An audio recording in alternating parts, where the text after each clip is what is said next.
Olá, tudo bom? Eu sou o David e estou aqui para responder 10 perguntas sobre a profissão designer. Vou falar sobre desafios, responder sobre os principais desafios que é trabalhar nessa área criativa, trabalhar com design. Mas antes, deixa eu me apresentar rapidamente. Eu sou o David Art, tenho 36 anos, trabalho com design desde 2009 e principalmente com design digital. Eu também atuo como professor desde 2011 e atualmente eu trabalho para mim mesmo, na minha empresa, pegando projetos principalmente digitais, de sites e aplicativos. Também pego de design gráfico, mas principalmente design digital. E também, além de professor, que continuo atuando em cursos em universidades, cursos livres, eu também atuo como criador de conteúdo. Desde 2014, eu crio conteúdo na internet através do blog, depois Facebook, YouTube, e assim vai expandindo. Hoje em dia, as redes sociais que aparecerem, a gente está presente.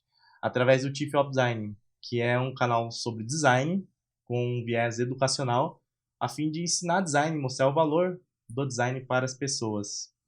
E como formação acadêmica, eu tenho técnico em multimídia, eu comecei realmente do básico, né? Então, técnico, multimídia, fiz graduação em design gráfico e tenho pós-graduação em UX design, tá bom? Agora eu vou responder essas 10 perguntas sobre os desafios que é atuar na área de design e os desafios para o profissional designer, na minha opinião. Primeira pergunta: quais são os principais desafios enfrentados pelos designers visuais na adaptação às novas tecnologias e ferramentas? Eu acho que o principal desafio é se manter atualizado, é se manter estudando, se manter com a cabeça aberta para saber que a tecnologia vem, que o design é muito pautado também pelas possibilidades que a tecnologia nos proporciona e que a gente precisa ter essa adaptação, essa flexibilidade, porque as coisas que nós fazemos hoje, nós fazíamos diferentes 10 anos atrás, fazíamos mais diferentes ainda do que há 20 anos atrás. Tecnologia é assim, é um canhão muito rápido, um foguete, na verdade, né? E a gente precisa sempre se manter atualizado, estudando. Trabalhar com design é um desafio porque é uma área que a gente puxa um pouquinho de cada área, né? Da psicologia, de exatas, de arte também. Então, realmente é um desafio. E saber que a tecnologia é um aliado, não é algo que venha nos prejudicar, independente se seja inteligência artificial, independente se seja uma nova tecnologia, um novo dispositivo onde a gente vai aplicar o nosso design. São possibilidades, são novos artefatos e design é resolver problemas para pessoas. E se o problema está na tecnologia, a gente vai lá e tenta proporcionar soluções eficazes para ela naquela tecnologia também. A segunda pergunta é: como lidar com a pressão de prazos apertados em projetos criativos sem comprometer a qualidade do trabalho? Eu vejo que lidar com pressão, lidar com prazos apertados meio que faz parte, infelizmente, mas conforme a gente vai escalando na carreira, conforme a gente vai tendo mais experiência e provas, essas questões vão sendo melhor tratadas, né? Porque no começo a gente aceita trabalhos em empresas que não têm cultura de design, que pensam design de uma forma rasa, que são aquelas pastelarias mesmo, e até mesmo nós, no início, acabamos aceitando alguns projetos a fim de fazer dinheiro, de fazer portfólio e se submetendo a algumas condições que não são as ideais. Mas prazos sempre serão apertados, independente do tamanho da empresa, sempre vai ter uma pressão, faz parte. Eu vejo que nós precisamos, na verdade, levar as coisas de uma maneira mais leve. Saber que nenhum CNPJ vale um AVC, nem mesmo o nosso próprio CNPJ. Então, tentar levar as coisas mais leve, tentar se organizar de uma melhor maneira, e sempre que possível negociar melhores prazos e melhores condições. Mas faz parte, o nosso mundo é assim, está cada vez mais ansioso, mais rápido, a gente não pode perder tempo para lançar as coisas. Então, vamos se adaptar e tentar levar as coisas de uma maneira mais leve, com menos ansiedade para nós, menos estresse para nós. Saber que, às vezes, muitas coisas que nos pedem, na verdade, não são tão urgentes assim, né? E com o tempo a gente vai tendo essa malícia, né? Vai entendendo como o jogo funciona. Então, se cobrar menos, talvez seja o remédio para lidar com essa pressão de prazos apertados que sempre vai surgir. Mas a gente vai lidando na boa, eu acho que é assim. A terceira pergunta é: de que forma a constante evolução das tendências de design impacta o trabalho diário dos profissionais? Eu vejo que boa parte das tendências de design, na verdade, são revisões daquilo que já existem, então elas não devem impactar tanto o trabalho do designer. Talvez elas impactam no sentido emocional, psicológico, a gente se compara muito, mas e tem muito medo de crítica também. Mas, no geral, não vejo que impacta tanto assim. O que impacta mais são tendências de tecnologia. Então, o que está por vir, o novo, as novas possibilidades de serviços, as novas possibilidades de produtos e os novos problemas que esses produtos e serviços trarão, sejam visuais, sejam funcionais. E aí o design, e através do designer, né, realizando o seu trabalho, trabalhando, fazendo o seu ofício, vai poder propor soluções e melhorias para essas novas tecnologias. Agora, tendências de design, no geral, não tem coisas tão novas assim, são coisas, assim, na maioria, coisas que já existem, que alguém deu um novo nome, veio com uma nova abordagem, e design é sobre resolver problemas, e cada projeto tem seus problemas e especificidades. Então, a gente não pode se deixar impactar por tendências. Talvez utilizar, ficar sempre antenado, é legal, ok? É questão até de atualização, mas saber que a gente não pode pautar o nosso design em cima de tendências que publicam por aí. A quarta pergunta é: quais estratégias você utiliza para obter feedback construtivo de clientes ou equipes que pode ser difícil de aceitar? Eu vejo que a principal estratégia é saber ouvir. E para isso a gente precisa trabalhar soft skill, que seria as habilidades interpessoais. Todo feedback pode ser construtivo, até aqueles que são mais difíceis de ouvir. Mas se a gente tem humildade para escutar, a gente pode filtrar as coisas, tirar às vezes algumas opiniões e abordagens, né, talvez mais agressivas, acaloradas, mas sempre dá para tirar alguma coisa de um feedback. E também a gente não tem que tentar pautar o feedback, tentar direcionar o feedback. Ele tem que vir do cliente, dos stakeholders, né, que são as pessoas envolvidas ou interessadas no projeto, de maneira genuína. E aí, a partir disso, nós filtramos e verificamos o que pode ser coerente para o projeto ou não. E a principal estratégia é justamente essa: ter humildade para saber escutar, para saber perguntar, né, ter coragem para perguntar e ter a humildade para aceitar a resposta que vier. A quinta pergunta: como gerenciar conflitos criativos dentro de equipes de trabalho, especialmente quando há divergências de opinião sobre a direção do projeto? Eu vejo que o primeiro ponto é ter maturidade. Então, gerenciar, no caso aqui, é para um líder, né? Ou para uma pessoa mais sênior. E trabalhar as soft skills, né? Para você alcançar senioridade, é mais sobre habilidades interpessoais e menos sobre questões técnicas e ferramentais, por exemplo, né? E sempre tem que ter alguém também para decidir. Então, por mais que existam conflitos, tem que ter um norte, tem que ter alguém que entende qual que é o objetivo, e aí a gente já está falando um pouco mais de estratégia, tem essa visão holística sobre a direção do projeto e vai decidir pelo qual o caminho é. Mas sempre tentando apaziguar, intermediar de uma maneira mais sábia, de uma maneira menos conflituosa dentro da equipe, porque equipes que estão brigando, que estão em conflito, não são interessantes para ninguém. E faz parte ter divergência de opiniões, e é saudável ter. O que não é saudável ter é uma confusão sobre os objetivos que o projeto tem que tomar. E isso daí cabe a quem está liderando. A sexta pergunta é: quais são os desafios na comunicação e na apresentação de ideias visuais a pessoas que não têm formação em design? Esse é um dos principais pontos, um dos principais desafios da área e que faz parte, que talvez sempre vai fazer parte. Porque as pessoas não conhecem design e talvez elas não precisam saber O que é design? Nosso cliente não precisa saber, o nosso chefe não precisa saber o que nós sabemos sobre design.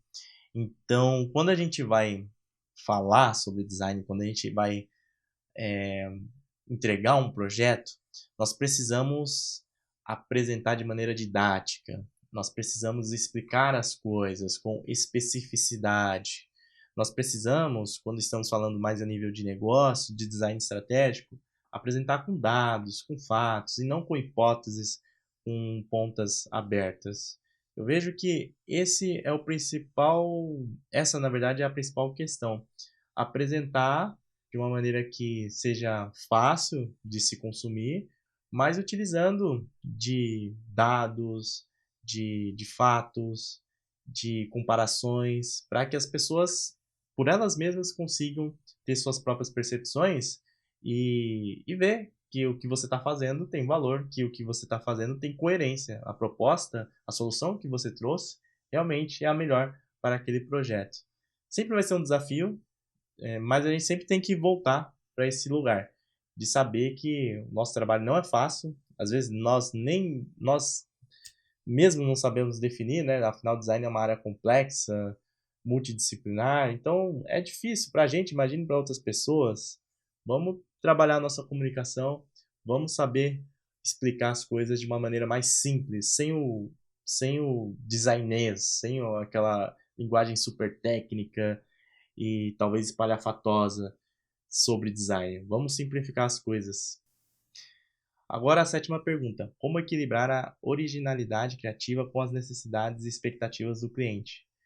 É um ponto que nós temos realmente a se pensar e sempre cai nessa questão também, mas também a gente pode se questionar, talvez a gente precisa ser sempre original, 100% original, será que dá para ser 100% original também, né? E design tem restrições.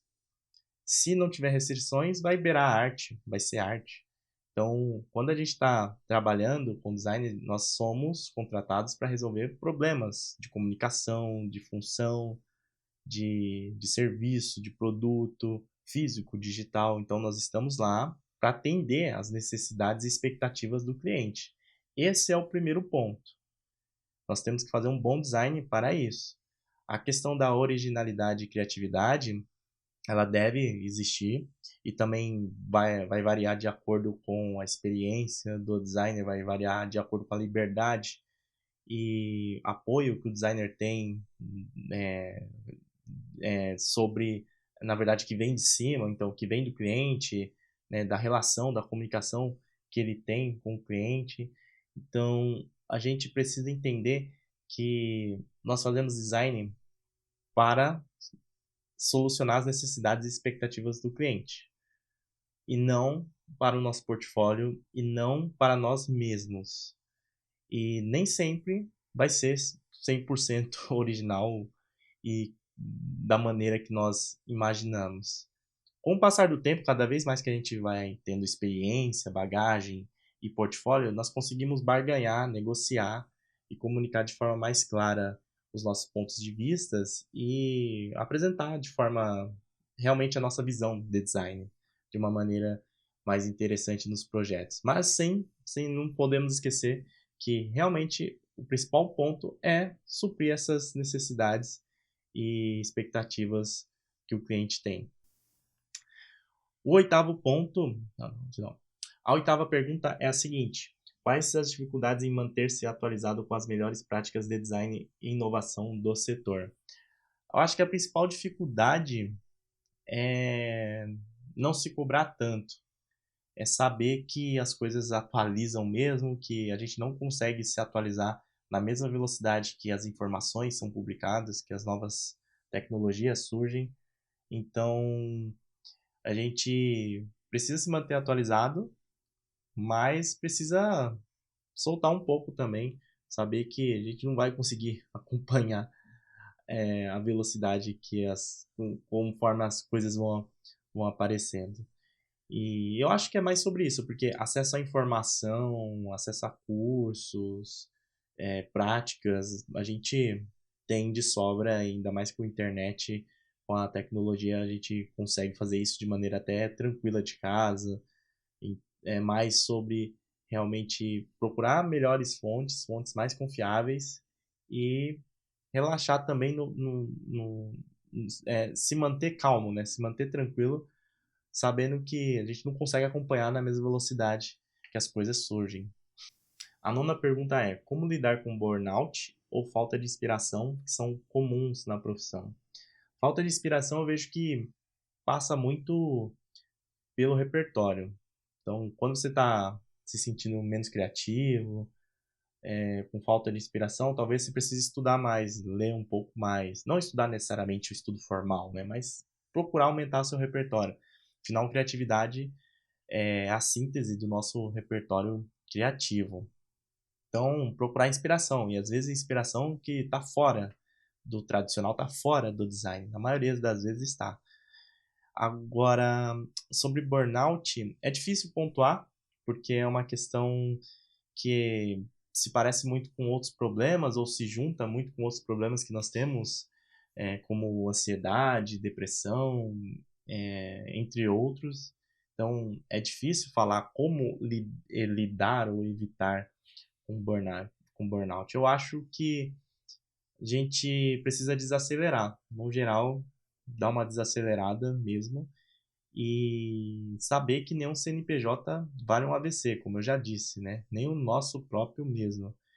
Então, colocar as coisas nas suas devidas caixas. Design é parte da vida do designer, né? A gente não deixa de ser designer quando vai num local, conversa com as pessoas. É 100%, 24 horas por dia. Mas é o nosso trabalho. E a gente tem outras coisas para fazer. A gente tem outras coisas para lidar e outras coisas que podem até servir de escape, né, de vazão para a gente não cair no burnout. Então, fazer coisas que a gente gosta, procurar outras atividades, algumas coisas que a gente possa encontrar propósito também além do design, eu vejo que pode ajudar nessa questão do burnout. E se cobrar menos também, saber que a carreira, a evolução é uma escadinha, uma maratona, as coisas não vêm de imediato, né? Isso principalmente para a galera que está iniciando é super importante entender. E a décima pergunta é: de que maneira a diversidade cultural e a inclusão influenciam os desafios e as oportunidades no design visual?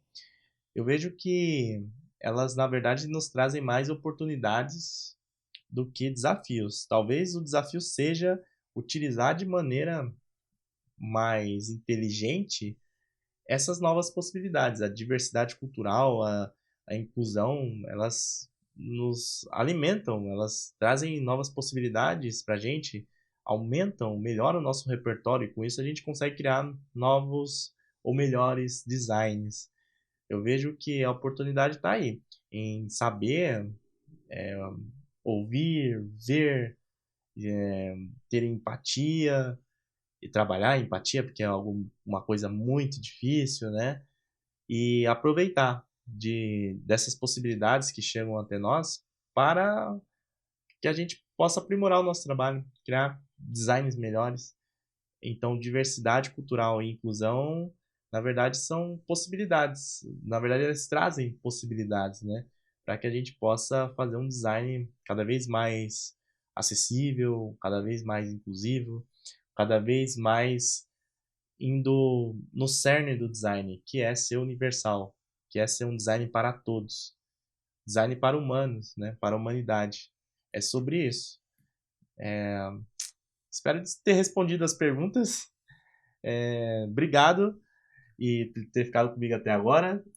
Se você quiser saber mais sobre o meu trabalho, me segue aí no YouTube, no Instagram. Você me encontra por Chief of Design, então é chefe do design em inglês, ou você me encontra também por David Art. Se você digitar David Art, art com Y no final, você vai me encontrar nas redes sociais. Obrigado, espero ter respondido da melhor maneira.